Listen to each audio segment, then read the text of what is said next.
Welcome to another Ask GC Anything. That's right, you ask us anything and we will do our best to answer it. First up, Tom, we've got a question that's borderline awkward. This is from Jeremy Emilio, who has asked, how do I get my sister, girlfriend into cycling? Now, the awkwardness is there for all to see. Smale Rider points it out for us. Wait, is she both? To which Luciano Nano says, you need to figure out some things first, Jeremy. Why are you dating your sister? And I don't think that's a question we can answer, Tom. It's okay, because Jeremy did get back to all of you concerned commenters and say, nope, separate. So, no, that's a relief. All right, well, in terms of how to get your sister into cycling, Tom, you've probably got more experience because you have a sister and I don't, and yours is an exceedingly talented and accomplished cyclist, and she's also younger, so you must have done something right. Yeah, younger and faster than me, and has been for a number of years. Didn't want to point that out, but yeah. Sorry, it's a fact, isn't it? How did Annie get into cycling? I think Annie just got into cycling because we got into cycling when we were quite young, so probably like 10 or 12, and it was just a family thing to do. So if your sister's young enough that you're still riding with your parents or something like that, just having fun on your bikes is a pretty good way to start.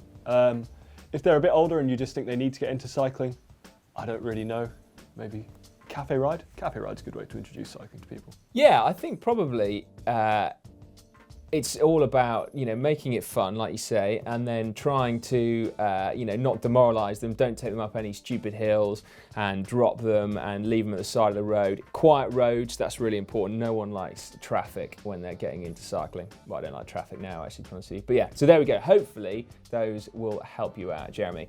All right then, next up, we've got this question. Oh, I like it, from Yucca Pakinen. Do you guys save your old beloved bikes? What do you do with the old ones when you decide to get a new one? Tom, what do you do, mate?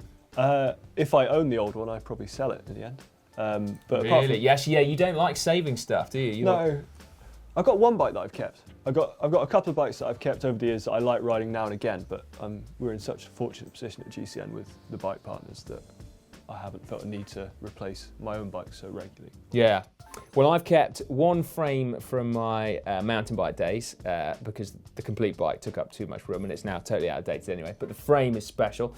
And then I kept two bikes from my racing days just in case, well, basically, if I didn't get amazing bikes from GCN. I've still got two of my own, but yeah, they're not beloved as such. Well, I do love them quite a lot. I wonder how Matt's getting on, because he found his 2000 Giro d'Italia bike, or his 2000 Giro d'Italia bike was found in a bike shop in Italy, so he's after that. And that is a truly beloved bike with a lot of great memories attached. Probably not that many great memories from that race.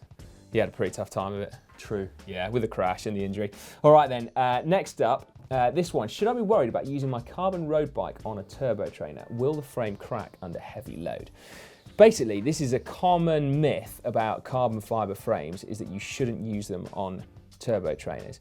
The fact is, from what we can tell from talking to manufacturers and so forth, is that none of the big manufacturers seem to say that your warranty is void if you use it on a turbo trainer. So that, to my mind at least, tells me that it's safe. And then if you actually try and look for anyone who has experience of a carbon frame cracking as a result of a turbo trainer, you can't really find them either, can you? No, you can't. I guess the concern probably comes from having the bike fixed and then the sideways motion, but I've never heard of it. No. There are many very old bikes that have been on turbo trainers for a long time and are not showing any signs of stress. Going back to the myth about carbon fibre though, got a video about that, haven't we, mate? We have. It's there. It's the 7 things that you didn't know about carbon fibre. A lot of misconceptions are laid to rest in that video. Check it out.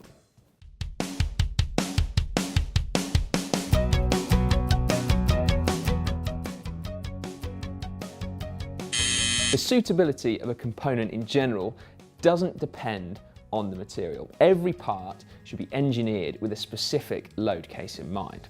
Admittedly, there is a risk with carbon, as with any frame material, that you can push the limits of it in order to hit a super light goal, for example, but problems only arise if it hasn't been engineered correctly. That is an absolutely cracking video. So. Anyway, next question comes in from Sam Running, who says, does chain length affect the speed of your bike? What do you reckon, Si? Well, we're talking tiny, tiny adjustments to speed, aren't we? Like, 1 or 2 watts really. But it could, basically. If you get it vastly wrong, it definitely could. If it's too tight, then it could potentially put more resistance through the chain. And then if it's too long, then there is more chain to increase drag. But we are talking tiny things. But basically, you need to get it right for your shifting, principally, and then also to stop your chain flapping around and being all baggy. So yeah, get it right for those reasons rather than for making your bike quicker. Right, Tom, can you answer this one? When you all travel abroad to film, this is Ryan Donnelly, by the way, do you bring a translator with you, or do you all just wing it and hope for the best? What could possibly give you that impression? Yes, I'm offended. Yeah. Well, Ryan, we don't travel with a translator. We don't have an awful lot of fluency in languages apart from English. Some of you may debate whether we're fluent in English or not. We know a few key words, but I think we're fortunate that many of the places we do go to shoot receive a lot of English or foreign cyclists, so they do. Locals often speak English as well. But it is definitely worth learning a few key words if you're travelling somewhere, and I think we've outlined that in this next video, which is 5 mistakes that you shouldn't make when you go cycling abroad. If you're heading somewhere a little bit exotic to ride, a little bit off the beaten track, it's definitely worth doing your research. Consider the local cuisine. What are the roads like? Is there a hospital nearby? Is there a bike shop close to hand? Yeah, doing this will give you peace of mind. Might relieve a bit of stress as well, and it could definitely get you out of a difficult situation. And actually, this is not a bad rule to adhere to, even when you're close to home. Right then, straight in to another question. This one comes from Tommy L3. Hey, I'm finding riding a little bit boring now. How do I get back that same motivation and hunger for a ride that I used to have when I started? Tom, what do you think about that one, mate? That's a difficult one, isn't it? Because we don't know, Tommy, whether you're getting kind of bored and demotivated off the back of riding every single day on the same roads or something like that. I'd suggest if you are finding something a bit boring, a bit demotivating, take a break if you can. So if you have another means of transport to get to work or something like that, take a couple of days off, freshen up, and then see if you can find some different roads to ride. I always found when I was a bit demotivated on my road bike, my favourite thing to do was to throw in like a gravel section or an off-road section, just to keep things fresh, make things a bit different. How about you? Well, I find sometimes that if I don't really want to go for a ride, for whatever reason, if I force myself to go for a ride, I tend to enjoy it when I'm out there. So actually, as well as the whole, listen to your body and your head and kind of do what you want, sometimes actually a little bit of self-motivation can actually work wonders as well, but not long term. I mean, I have one off day in 30 where I kind of think, I don't really want to go out, and then I do it and I have a good time. Anyway, that might work. We also, surprise, surprise, have a whole video on the subject. This is basically like relationship counselling. So Dan and I talk you through how to spice up your relationship with your bike. And yes, it includes dirty weekends.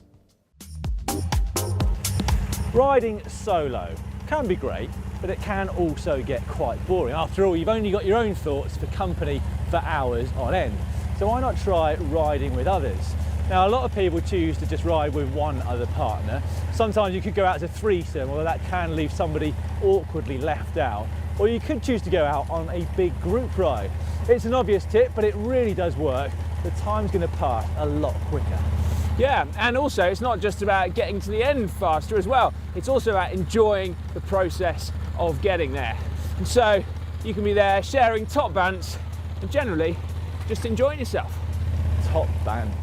Well, this question site had a ton of thumbs up, so I think we should probably offer up an answer. And it is from Freewheeler, who's kind of come in. It's got 182 thumbs up. He said, I think you guys should do a smaller GCN presenter challenge each month where the loser then has to use a bike for under £150 for all of their riding, GCN videos and riding on your own time, until the next month's challenge when they can hope to redeem themselves. And thumbs up if you want to see this or similar. 182 people thumbed up, and then Freewheeler offered a slightly kind of less punitive alternative, which was you could also have a loser's jersey or a loser's t-shirt, which still sounds pretty bad.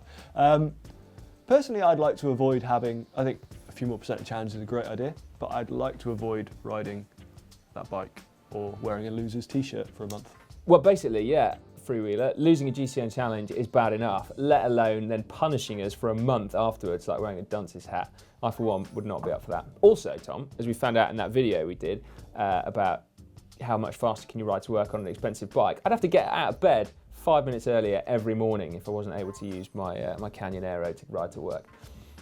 True. Yeah. All right, last question now. This one comes from Big Dog. Hey, Big Dog. Hey GCN, my parents say I shouldn't, but should I buy and do I need electrolyte tablets and recovery powders? I'm only 16. This is a really, really common question. I'm going to split it into two parts, if I may, Tom. Firstly, I think you need to explain to your parents, or get them to watch this video, that actually many nutrition products for endurance sport are simply just normal nutrients that we eat, so carbohydrates, either in the form of starch or sugar, and electrolytes are just salts that we consume in our diets.